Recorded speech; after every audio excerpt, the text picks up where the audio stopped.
一起来看一下这个故障，热车启动有延迟，打了半天才着车，就是这么一个故障，害得车主大哥把发动机都大修了。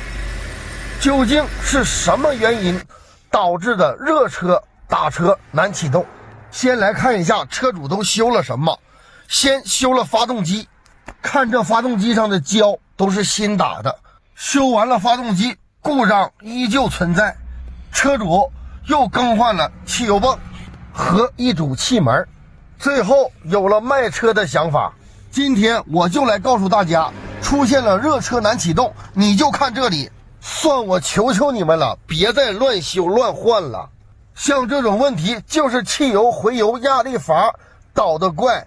作为一名汽车修理工，你必须懂得汽车上每一个配件的工作原理，才能去修车。像这种问题，如果你遇到一名有经验的修理工，他必须直接秒杀故障点。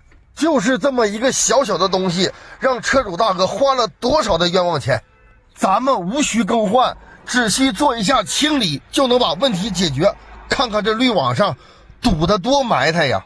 汽油回油压力阀上有一层滤网，这个滤网必须及时进行清洗。如果你不及时进行清洗，就会像这台车一样出现的故障。看看里边有多埋汰呀，太脏了。故障现象：热车难启动。故障原因：汽油回油压力阀滤网堵塞，导致汽油回油压力阀失效，导致的一系列故障，害得车主大哥花了好几千块钱。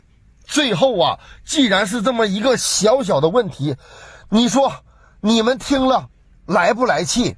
看看，这就是清洗完的效果，这个滤网都显示出来了，非常的透明透亮。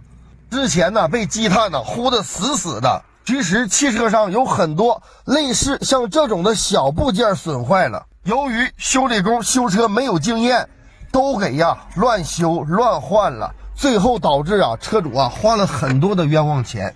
也难怪现在广大车主都不敢修车了，有些小毛病呢就将就着开，但是你时间长了不修，又可能产生大毛病，这也是广大车主非常纠结的问题。哎呀，确实很愁人呐。行了，下面咱们开始打车，看看效果如何。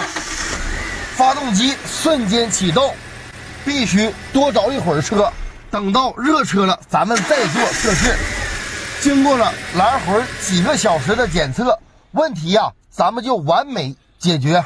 再打一下，瞬间就启动了，太完美了。看到这里的老铁，我这种维修的方法你们满意吗？